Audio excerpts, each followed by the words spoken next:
On the night of May 31st, 2009, 228 people boarded a plane and were never seen alive again. No distress call, no warning, no final message, just silence over the Atlantic Ocean. And for almost 2 years, nobody on Earth knew exactly what had happened. Tonight, we follow the investigation into one of the most shocking air disasters in modern history. A flight that should have been routine, a crew that should have made it home, and a chain of events so strange, so unexpected, that even experienced aviation experts struggled to explain it. This is the story of Air France Flight 447. Stay with us, because what investigators eventually discovered changed aviation forever. Air France was one of the most respected airlines in the world, a flagship carrier connecting Europe to every corner of the globe. Their aircraft were modern, well-maintained, and operated by experienced crews. On the evening of May 31st, 2009, one of their planes sat on the tarmac at Galeão International Airport in Rio de Janeiro, Brazil. The aircraft was an Airbus A330, a wide-body jetliner regarded as one of the safest in the sky. It was registered as FGZCP, and it had logged thousands of hours of successful flight. Its destination, Paris Charles de Gaulle Airport in France. A journey of roughly 6,000 miles across the open Atlantic. A route the airline had flown hundreds of times before. The flight crew that evening consisted of 3 pilots, which was standard for such a long overnight journey. At the top was Captain Marc Dubois, 58 years old, an experienced aviator with over 11,000 flight hours to his name. Joining him were 2 first officers, co-pilots who shared flying duties, Pierre-Cédric Bonin, 32 years old, and David Robert, 37 years old. Both were qualified, certified, and trained to fly the Airbus A330. This is important to understand later, because when things went wrong, it wasn't a question of whether these men were capable. It was a question of whether anyone had prepared them for what was coming. In the cabin, 216 passengers settled into their seats. Business travelers, vacationers, families returning home. Passengers from 33 different countries. Brazilians, French, Germans, Americans, Britons. Lives connected by nothing more than the same departure gate.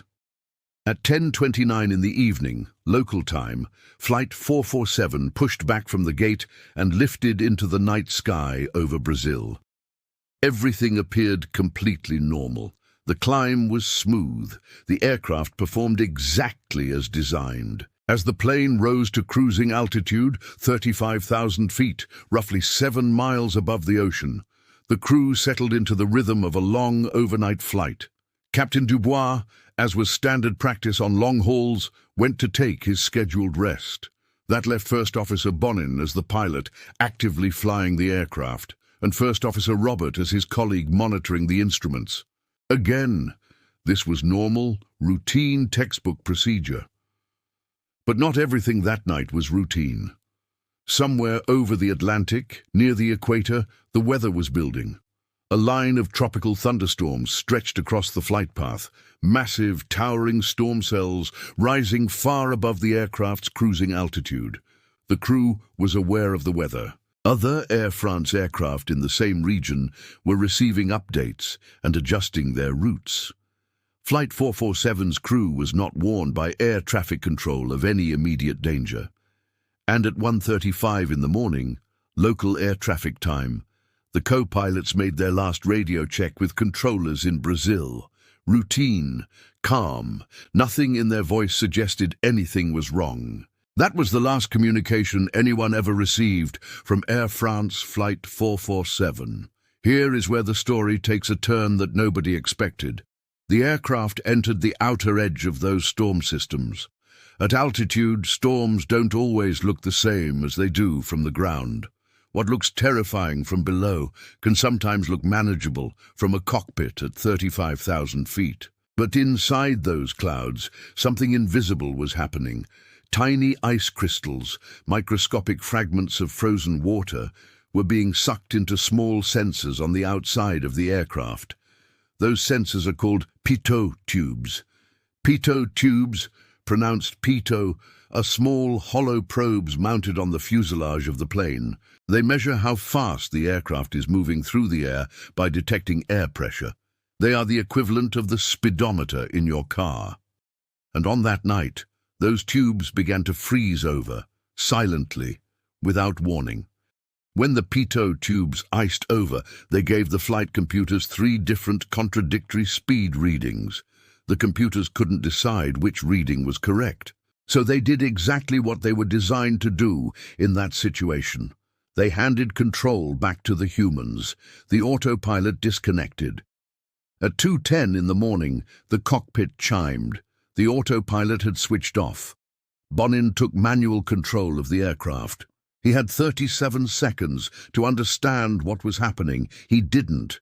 Facing confusing instrument readings and the noise of the stormy air around him, Bonin made a decision that would seal the fate of everyone on board. He pulled back on the side stick, the joystick-style control used on modern Airbus aircraft. He pointed the nose of the plane upward. The plane began to climb steeply, and here is the critical detail that makes this accident so hard to understand. When a plane climbs too steeply and slows down too much, it can reach a point where the wings can no longer generate enough lift to keep it in the air. That condition is called an aerodynamic stall. A stall, in aviation terms, does not mean the engines stop. It means the aircraft has lost the ability to fly properly. And the moment Bonin pulled that nose up, the aircraft began moving toward a stall. The plane's warning system reacted immediately. A computerized voice began calling out over and over, "Stall! Stall! Stall!" That warning would sound 75 times in the next 4 minutes. And here is the detail that investigators later called one of the most tragic elements of the entire accident. To recover from a stall, a pilot must push the nose down, not up-down, counterintuitive, but critical. Bonin never did it. For reasons investigators spent years trying to understand, he continued to hold the nose up throughout the aircraft's descent. He was pulling back on the stick even as the stall warning screamed at him. Robert, at times, was pushing forward, trying to correct the problem. 2 pilots, in the same cockpit, giving the aircraft opposite commands, neither one fully aware of what the other was doing. Captain Dubois was called back to the cockpit. He rushed in, assessed what was happening, and heard the stall alarm sounding. But by the time he arrived, the situation had gone beyond what anyone could undo. The aircraft was descending at over 10,000 feet per minute, straight down, almost vertically. The last words captured by the cockpit voice recorder were Captain Dubois, quietly noting the pitch attitude of the aircraft, 10 degrees. Less than 2 seconds later, Air France Flight 447 struck the surface of the Atlantic Ocean at high speed. The impact was not explosive. The aircraft, investigators later concluded, hit the water largely intact.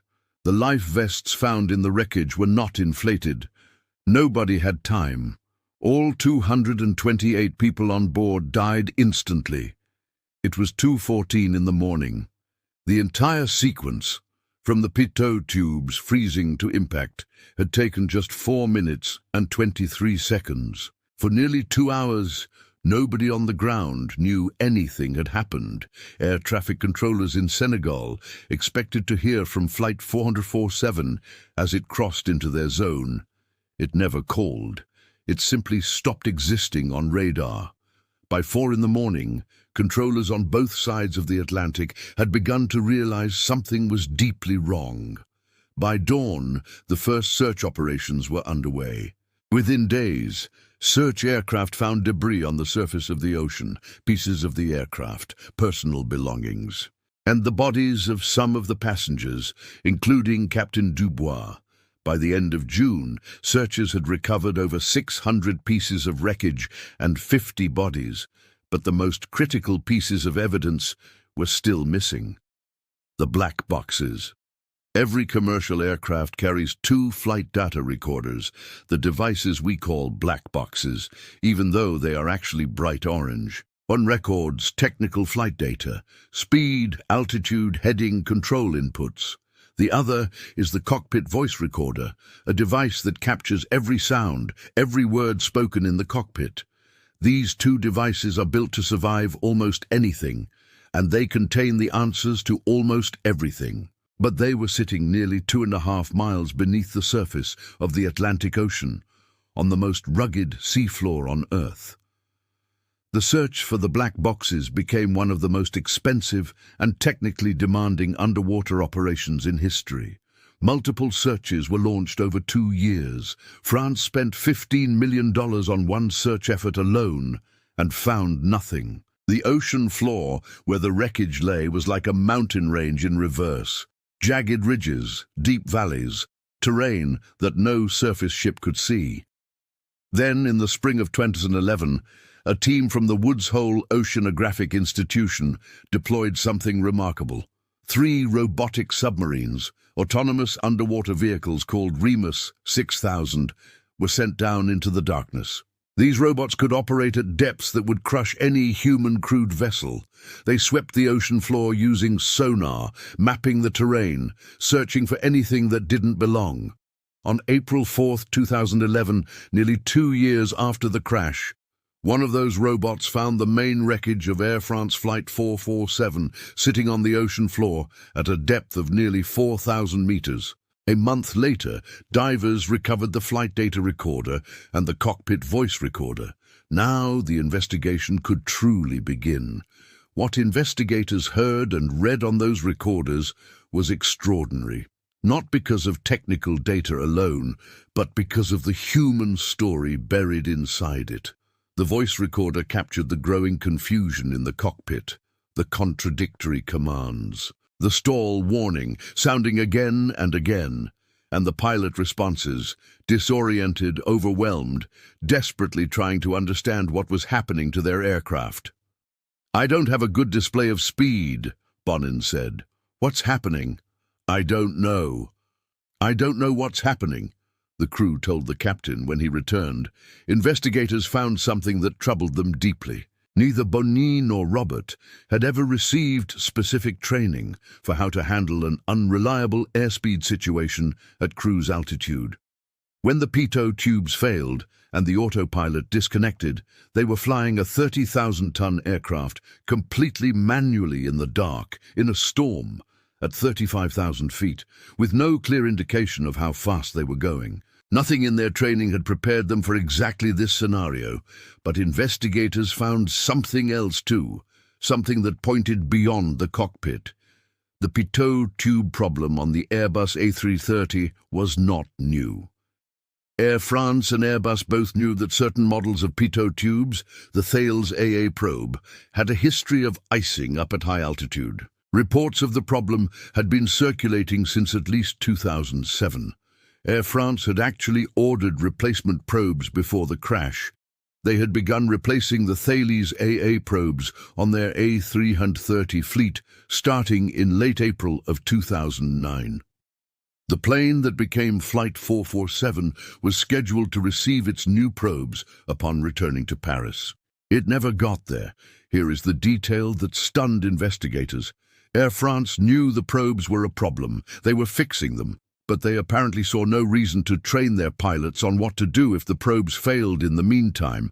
They were solving the hardware issue while leaving a training gap wide open. The French Bureau of Investigation and Analysis, the BEA, which stands for Bureau d'Enquête et d'Analyse pour la Sécurité de l'Aviation Civile, the agency responsible for investigating aviation accidents in France, published their final report in 2012.